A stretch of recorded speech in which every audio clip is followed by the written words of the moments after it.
Together, this hour, we have a front row seat to history. And it's happening in our nation's capital right now. Soon, President-elect Donald J. Trump will be at the White House for an Oval Office meeting with President Biden. It will mark the first face-to-face between the two men since Biden's disastrous debate performance June 27th, before Kamala Harris moved up atop the ticket. The fallout played a major role in his withdrawal from the presidential race. I'm Harris Faulkner. You are in the Faulkner Focus. Republicans are on the brink of full control. White House, U.S. Senate, and possibly the U.S. House. It's close. Earlier this morning, Trump huddled with House GOP leaders, and here he is just before that meeting. It's always nice to win. A lot of good friends in this room. So you know we had like historic kind of numbers, especially for the president, but we won't get into that. But the House did very well. But we worked with a lot of you to get you in, and you helped me, and you helped me too. And my numbers were, so they say, the 129 years, the most important election in 129 years. That's pretty good. Today's traditional presidential transition meeting could be an awkward one. Biden and his fellow Democrats are likely still hurting from their crushing defeat in last week's election. Many of them have been quite emotional. Biden also threw plenty of shade Trump's way in recent weeks, including calling his supporters garbage. You remember that moment. We have an expert lineup of analysts ready to break down what we see coming out of the Oval Office this hour. We'll begin with senior White House correspondent Peter Doocy on the North Lawn. Peter, get us started. Harris, this is going to get started any minute. We can hear a helicopter overhead as the motorcade comes in here to the White House complex. It is as busy on the north side of the White House with camera crews and well-wishers for Donald Trump as any day since the inauguration. And these people are not here for the 10 o'clock Joe Biden and Jill Biden classrooms to career event. They want to see whatever they can from this meeting. And officials here are telling us they know that for the last week or so, Donald Trump has already been conducting his own form of foreign policy light. So here's the thing. He's the president-elect. Every president-elect receives calls from world leaders, takes calls from world leaders, has calls from world leaders. It is not unusual. I don't have a comment beyond that. Any specifics or details, that's something for the Trump transition to speak to. And we have some new detail about the traditional First Lady's tea that is not happening. Melania Trump's office is telling us this. Mrs. Trump will not be attending today's meeting at the White House. Her husband's return to the Oval Office to commence the transition process is encouraging, and she wishes him great success. In this instance, several unnamed sources in the media continue to provide false, misleading, and inaccurate information. Be discerning with your source of news. And one of the many ways that Trump and Biden are different, Joe Biden claims that he's not going to pardon Hunter Biden. Donald Trump is saying he's open to it. President Biden says that he's not going to pardon his son, Hunter. Is he going to ask Donald Trump to do that? I don't have anything else to share about that. I'm not going to go down a rabbit hole on this. I've been very clear. The president's been very clear when we've been asked this question. The White House is planning any minute to let a small group of reporters into the Oval Office to photograph and take video of the beginning of this meeting. So for any details about what happens behind closed doors, we're going to need one of the presidents to tell us what exactly was going on. And a quick note, on the way here, President Trump stopped at a hotel for a House GOP conference meeting. The print pool sent us a note that once cameras were out, he said, "I suspect I won't be running again unless you do something," he told the Republican lawmakers. Some other reporters who were there with the TV side of things say that was met with laughs and that it was intended as a joke. Harris. All right, Peter Doocy has teed it off for us. Appreciate that. And now my power panel is meeting the moment of this historic day. Martha McCallum, anchor of The Story. Bill Hemmer, America's Newsroom co-anchor. John Roberts, America Reports co-anchor. Harold Ford Jr., former Democratic congressman and co-host of The Five. Katie Pavlich, Fox News contributor and townhall.com editor. Great to see you all. All right, so we're going to look at the portico right now. And as soon as the president-elect shows up, the action begins. and once the cameras are able to be on him right now at the White House. So, Martha, talk with me about really the context of this moment. Well, you go back to the 2020 election. I think at that point, President Trump was believing that he was on the cusp of a second term. After everything that transpired on January 6th and all of what followed and all of the lawsuits and the litigation and the indictments, he kept persevering. He wanted to make it back to where he is about to go minutes from now. He wanted to finish the business of making America great again. That has been his motivation throughout all of this. He is an incredibly resilient political figure. I think no matter where people fall on the spectrum with regard to this president, they're setting up the shots here on the left-hand side of the screen, getting ready for this. But you have to agree across the board that he is a unique, resilient political figure, and this is his moment. This is Donald Trump's moment to return to the White House. John Roberts, you in D.C., I'm curious to know what people have been saying leading up to this moment. I mean, with what Martha is saying, it's not just been, a week since the election. It's been 4 years since Trump chose not to invite Biden after the 2020 election. And I've got to admit, Harris, I'm getting awfully nostalgic because that stakeout position, I don't know how many times I stood at that position waiting for officials to come out of the West Wing entrance there after meeting with President Trump. Obviously, people who supported Trump, and there's more than 75 million of them, are looking forward to the next 4 years. And I posit this, that I think that Trump will be more effective in the next 4 years than he would have been had he won re-election in 2020 for the following reasons. The American public got a taste of what 4 years of Biden was like, and by and large, clearly, they did not like it. Trump has also had 4 years out of office to think about his first administration and what he would do differently in a second. Rather than leaping from one term right to the second term, he's had a chance to think about it. That's why he's getting his cabinet out as quickly as he is. And he's got a bigger to-do list now than I think he would have had in 2020. So I think to some degree, the next 4 years under Trump will be more effective for his administration than they would have been in the previous 4 years. I expect, too, that you're going to hear Democrats latch on to what he said in that GOP conference meeting about this will be the last time that I run for president unless you do something, referring to the 22nd Amendment, which was passed after a Democrat won 4 consecutive terms, Franklin Roosevelt. I'm sure it was meant as a joke. I think it was taken as a joke in the room itself. But that might just give more fuel to people who think that Trump will never leave office. I'm sure he will, unless they change the 22nd Amendment. And I don't think there's much danger of that in the next 4 years. All right, Bill Hemmer has just walked onto set, so we are assembled here inside the studio, you, me, and Martha, and then my other guests on this just very powerful panel. Stand by for a moment. You've been on for the last couple of hours. You can talk about the ramp up of this. The president, Biden, and the president-elect Trump are now at the White House. Our cameras cannot see everything as they pull into place here. I just think about who this man is and what he's accomplished. He's a force of nature. And as a politician, he is asymmetric. And you never know where he's coming from. And we learned that the first time around. And world leaders learned that too. I guess there's a lot of things that come to mind. I would just say 2 things right now. The world is a much different place and much more dangerous place than when Donald Trump knew it going into office in 2017. The other thing that comes to mind is I know that family members met with him 2 years ago, and I know they told him, don't do it. And I know he said, I'm going for it.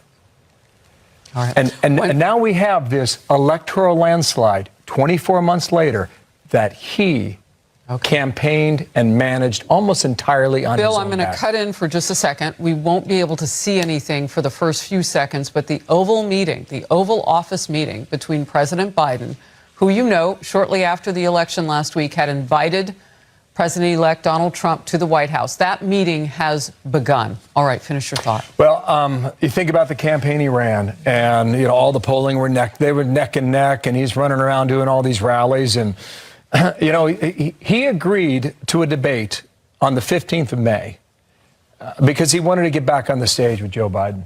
And he was trying to smoke Joe Biden out and get on the national stage. Well, he did. And they did. And they had that debate. And I know his campaign, and he thought that Joe Biden was never going to drop out of this campaign. And he did. And then they had the old switcheroo. And, well, he lined it up, and he hit all those rallies, hit all of his points. He stuck to policy in this campaign, was more disciplined, I would argue, than we have ever seen him. Harris, he wanted this more than even he can describe. There were some things, though, that no one could have foreseen. And 2 assassination attempts on a presidential candidate's life in this country at this time in our history was a lot for the nation to take. And while he may have wanted it, it became more complicated. I know because I've been around him with those Secret Service officers. It became complicated to keep him safe. And that, we cannot ignore that. That has been part of his journey.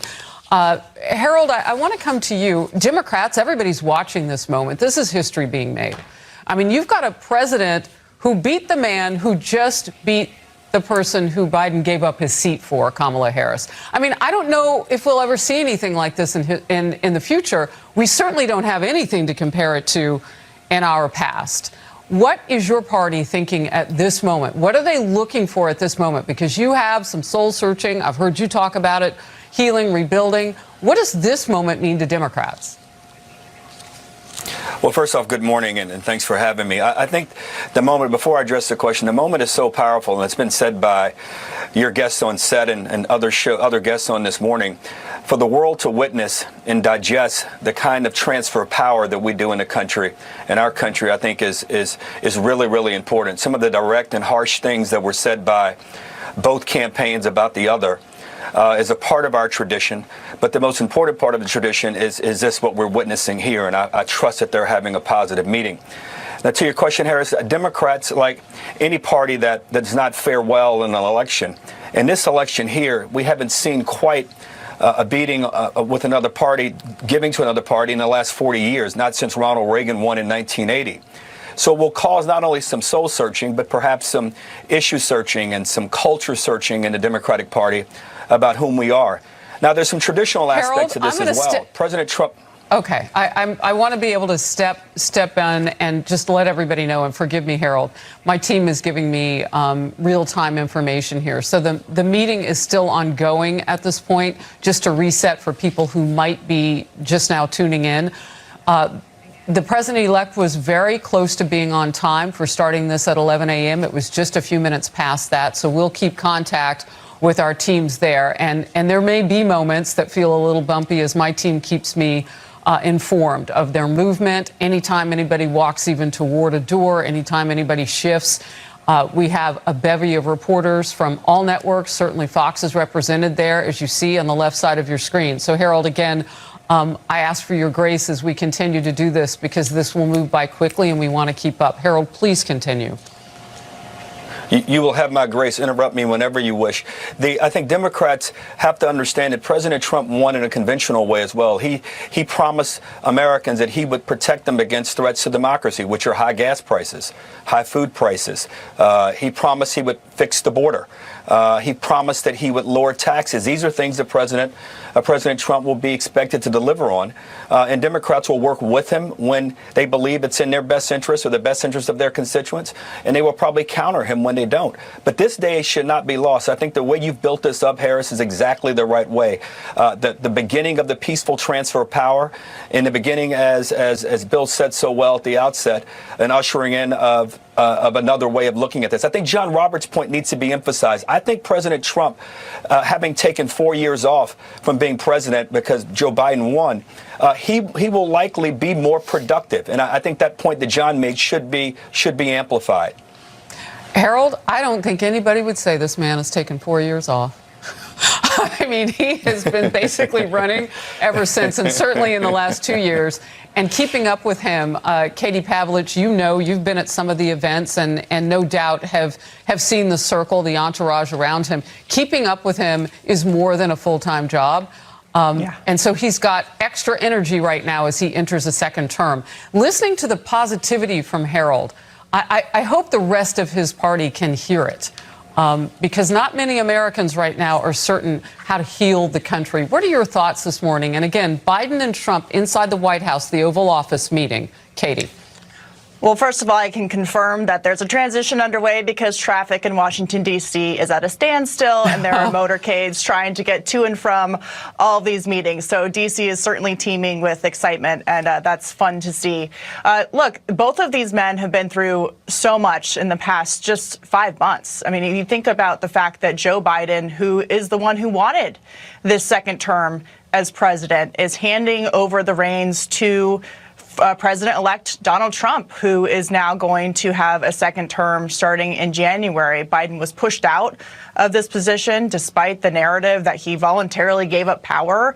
He really was taken out of running for a second term. And then, of course, you had the lunch yesterday with Vice President Kamala Harris and President Joe Biden, and there were questions from Peter Doocy about whether that was awkward or not. I would think the meeting today between President-elect Trump and President Joe Biden is actually a friendly one. You know, Donald Trump is somebody who is actually very forgiving as long as you're not running against him, doing deals against him, or fighting against him. And so I'm sure he's wanting to move on. He's certainly, given he's doing all these appointments at breakneck speed, the fact that there have been a number of groups working to fill his government with qualified individuals to move his agenda forward.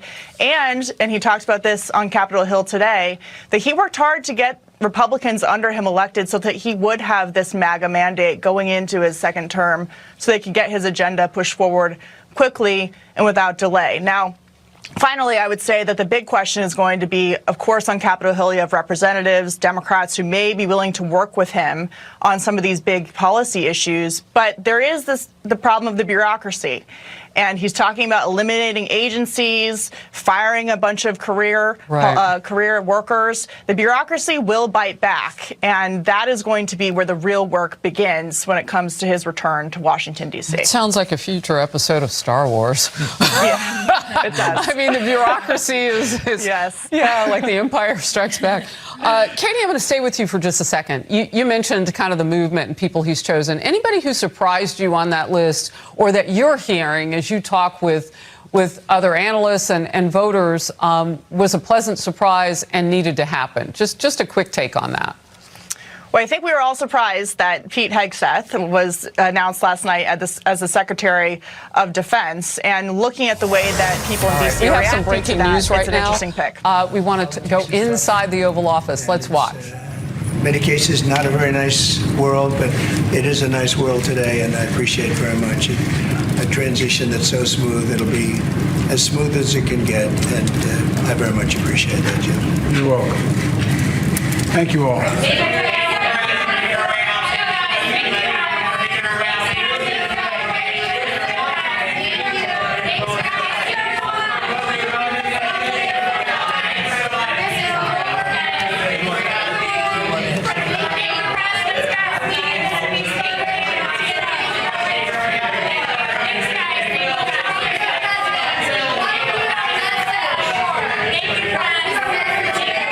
So obviously this was in progress. And in my studio, we have a lot of networks on at the same time. So I can see out of the corner of my eye, this caught everybody off guard.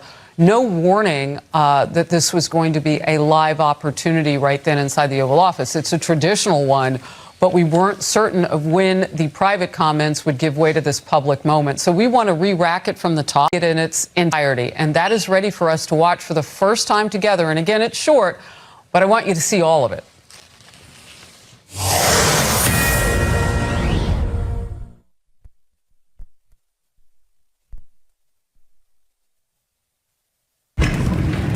Well, Mr. President-elect and former President, Thank you very Donald, much. congratulations. Thank you very much. And looking forward to having like we said, smooth transition. Do everything we can to make sure you're accommodated, what you need. And we're going to get a chance to talk about some of that today. So Good. welcome. Thank you Welcome very back. much. And thank you very much. And politics is tough, and it's in many cases not a very nice world, but it is a nice world today, and I appreciate very much a transition that's so smooth. It'll be as smooth as it can get, and I very much appreciate that, Jim. You're welcome. Thank you all.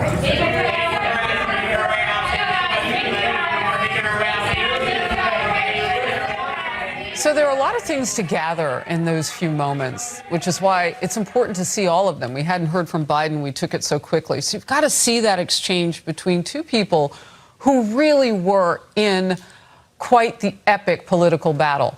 Not just 4 years ago in 2020, but fast forward up until June 27th and that debate that basically destroyed Joe Biden's opportunity to stay atop the ticket for the Democratic Party. And when you hear the president-elect say politics is tough, and after that's over, it can be a nice world. We're in a nice world today. Martha, what goes through your mind when you hear that? Well, first of all, that this is very short. Right? They brought in former President Trump. It appears to me that the White House wanted this to be as tight a moment as humanly possible. Why do you think that is? Well, gracious invitation, obviously, from Joe Biden. Joe Biden is a career, lifelong politician. These two men could not be more different. Donald Trump has spent his entire life in business, and then he became president and learned the ropes. Joe Biden has been in Washington since he was 28 years old. So these two men, while they are in the same ballpark of age, they are light years apart in so many ways. But I think they wanted this to be tight. Harris, I don't think they wanted to give the incoming president the opportunity to sort of take this moment over, but it was a cordial moment between these two men, and this is what I think America wants to see. I thought for me the most sort of poignant moment was when Biden looked at Trump and said, "Welcome back." Yeah. Bill. It's quite a moment. I agree with you, Martha. I wrote that down as well. By the way, that fire behind them is ripping. And I don't know. I don't know if the meeting they're about to have will be as warm as that fire between the two men, but we'll find out momentarily. When he met with Barack Obama, the meeting went 90 minutes. Who's to say how long this goes? I thought what Jake Sullivan said on CBS on Sunday was kind of interesting. He said, we want to know what his ideas are. I don't think Donald Trump is the kind of guy who wants to show his hand. He's got fires that he wants to put out all over the world. Literal ones. Yeah, and some of these cabinet positions, not necessarily cabinet, but the people on his team, I think are very interesting. You know, Fox Digital reported 2 hours ago, they broke the news that there will be a Ukraine envoy to try and settle that matter. And that's going to be massively complicated, by the way. Do you think that came up or will come up as these two men talk? I imagine it will. I mean, that would be my guess. But again, I don't think Trump's the kind of guy that wants to show his hand on this. Now, I think with regard to President Biden, he wants Trump to know what they're doing now. And there's a great piece in the Wall Street Journal this morning. It lays out how complicated this is to peel away the different factions, whether it's Putin, whether it's Iran, whether it's the North Koreans with upwards of 10 to 15,000 troops ready to join that battle. And then you've got Zelensky and whether or not he would take a deal. So that's massively complicated. I think the other thing, Stephen Witkoff is a man that most Americans don't know. He's a highly successful and very accomplished individual. He's been really good friends with Donald Trump going back 30 years. He's going to be the Middle East envoy. There is a possibility, you know, as you know, this peace deal that was moving forward between the Saudis and the Israelis that was blown up on October 7th after Hamas, you know, broke through the fence and went into Israel. That has a chance of coming back. And that has a chance of coming back on track. And if it does, that entire region has the potential to change. So that's so interesting because we have seen reports recently of Jared Kushner coming back into the picture a little bit. And of course, the Abraham Accords were so monumental. It's one of the few areas that Biden didn't touch, actually, in terms of Trump policy. I think he gets where we are in the world. You notice that he's not going to expire, as lack of a better term, the weapons money that we're giving them and the accoutrement that goes with that, actual weapons to Israel. I mean, that calendar has slowed down now under Biden's watch. Martha, what's your quick Well, I'm just thinking about the Secretary of State spokesperson saying, you know, well, we're not going to basically publicly admonish Israel yet. Right? We're not going to cut off the weapons supply yet. We're watching what happens. We're watching whether or not enough aid flows into Gaza. The tone has shifted dramatically with the people who have been appointed. You see, Mike Huckabee will be the ambassador to Israel. This is a team that is very Israel strength focused. We know that Netanyahu and Trump have had at least 3 conversations. This tone has completely changed. My guess, you know, former President Trump loves to interact with people. He loves to talk to people. I think this meeting will be beefy in that response. But I don't think they're going to dig a lot into the future policy. Well, and Bill made a good point. John, I'll come to you next. I mean, Trump isn't going to show his hand. However, he did a bit when he was running for the support that he got from the Jewish community. You cannot ignore the pickup of Jewish voters in this country, given all of the anti-Semitic behaviors, riots, protests, death threats, actual violence. I mean, it has been quite the last 6 months to a year. So it makes sense for him to make that public during the campaign, what he would do. He was going to reach out, talk with leaders before he became the president in January. Just your thoughts and reporting on that. I know you were in Israel not too long ago. Yeah, and I think that the appointment of Mike Huckabee, or at least the nomination of Mike Huckabee to be the U.S. ambassador to Israel, is a brilliant move on the president's part. Huckabee, very dedicated to Israel. Israel loves Huckabee, and I think that will facilitate a very constructive dialogue between the United States and Israel. Don't forget, as you pointed out, the president vowed that he would end the Ukraine war before he took office. So we'll see what he does on that front. We'll see what his conversations with Vladimir Putin might lead to. This idea of maybe ending the war in the Middle East in a fairly short time period, I think, is one that will go over well. A friend of mine lives in Beirut. She told me that all the women in Lebanon are crushing over the choice of Pete Hegseth for defense secretary. Pete, of course, is a very good-looking fella, and they like his military record, but they also think that he will be part of this idea of peace through strength. Let me come back also to the point that I was making earlier, that Harold also alluded to, about the effectiveness of a Trump second term. Don't forget, literally from the moment he took office on January 20th, 2017, he was under siege. He was under siege from Democrats. He was under siege from the media. At every turn, the wolves were at the door. Over the past 4 years, and I never meant to say that he was not working, because he was working every day. He was just out of office. But over the last 4 years, he's really come to realize and identify where the traps are, where the pitfalls are in the presidency, and how to avoid them. And I think just by virtue of the cabinet picks that we have seen so far, Trump learned a lot from his first administration, and I think that he won't be as under siege as he would have been. Well, we shall see. I mean, Judge Juan Merchan may have something to say about that. I mean, we thought we were going to get a decision this week in the case that has a sentencing date for November 26th. Now, that date moves off the calendar, and we're waiting for November 19th to see if that conviction will stay, and there will be sentencing with that. I mean, we're still watching lawfare against this president-elect. It's an interesting spot to be in. I'm going to ask my team, if you would, let's recap and re-show, if we can, President Biden, who invited President-elect Donald Trump inside the White House. Let's watch. Thank you very much. And looking forward to having like we said, a smooth transition. Do everything we can to make sure you're accommodated, what you need. And we're going to get a chance to talk about some of that today. So Good. Welcome Thank you back. very much. And thank you very much. And politics is tough, and it's in many cases not a very nice world, but it is a nice world today, and I appreciate it very much. A transition that's so smooth, it'll be as smooth as it can get, and I very much appreciate that, Jim. You're welcome. Thank you all. A glance there. I realized it was two welcomes and a welcome back. Yeah, that was quite the moment, and I do think you're right. Just real quickly to point out, Martha, that we didn't know how this was going to go. It certainly went fast, as we have all said here. All right, I want to thank everybody. Bill and Martha, for being here. We have so many big historic moments in the last few days that we're all sharing together. Stay nimble. No, absolutely. We're on the hamster wheel. We're ready to go. Buckle up, Harold, everyone. John, and Katie, thank you so very much, and we'll be right back. Stay close. Today unfolding in our nation, President-elect Trump headed to the White House to meet with President Biden. It could get very interesting, given all the pointed political jabs Biden launched during the election. I won't even bring up the garbage comment. Nope, not going to do it. We will bring you all of that, the meeting and anything else from the president-elect today, who is also meeting with House Republicans. Our all-star panel, Martha MacCallum, Bill Hemmer, John Roberts, Harold Ford Jr., and Katie Pavlich. The Faulkner Focus, top of the hour.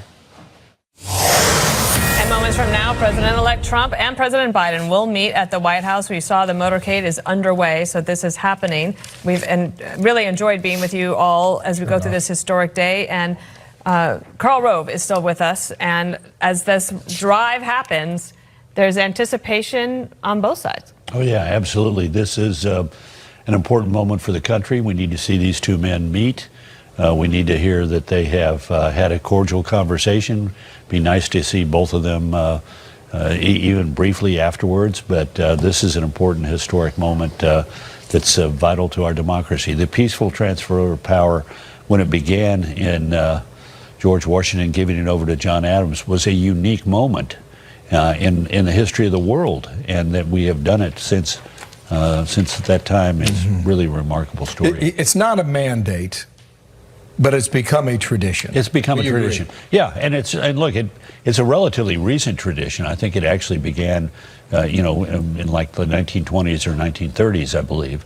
But before that, the two men generally went to the Capitol together. John Adams was the first guy to bail out on that with Thomas Jefferson. He did not want to go to the Capitol. Mm-hmm. But think about the 1893.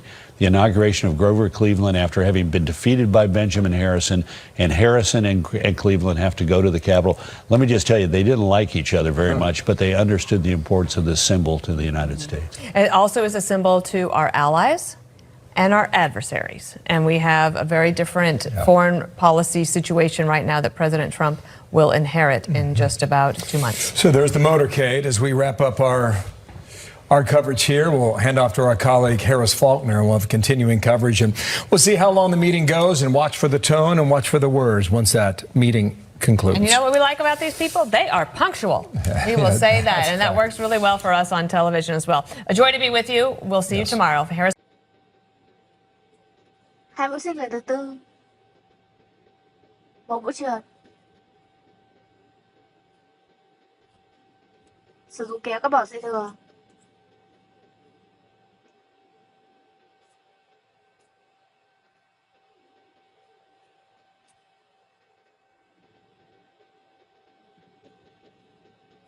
Hàng thứ hai, móc 4 mũi xích.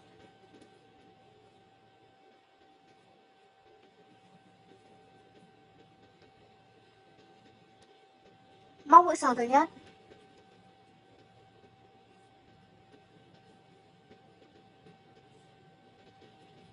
Ba mũi kép trong một chân. Ở giữa là 2 mũi xích.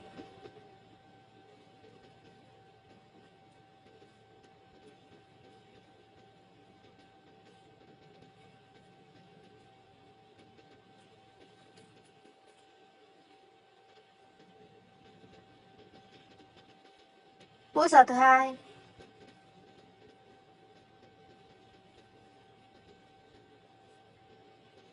Mũi kép thứ ba. 2 mũi xích.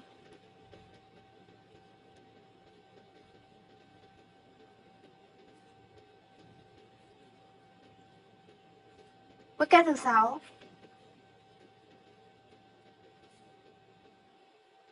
Mũi sò thứ ba.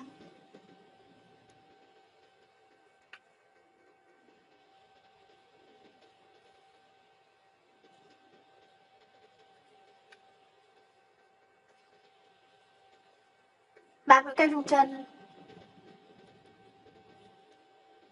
Ở giữa là 2 mũi xích.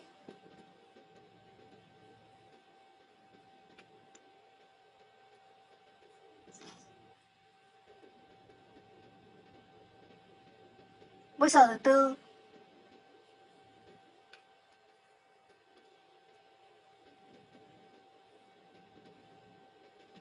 Ba mũi kép. 2 mũi xích.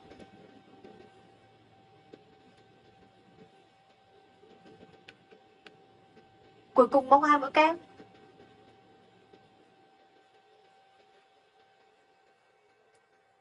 Móc 1 mũi trượt.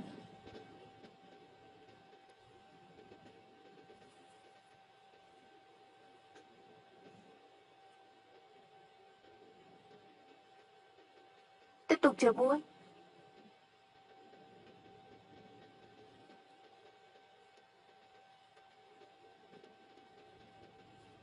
Mũi trượt thứ 5.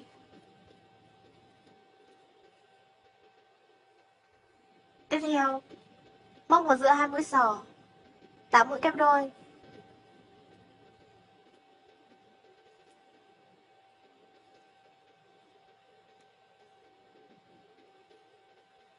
Mũi kép đôi thứ hai.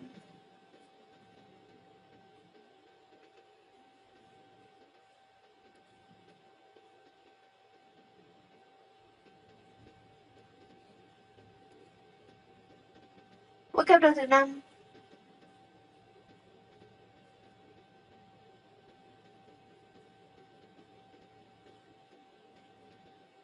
Mũi kép đôi thứ 7.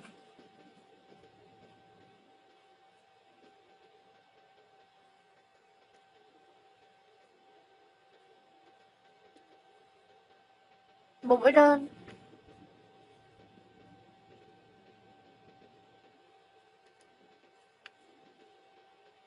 Móc vào giữa hai mũi sò tiếp theo.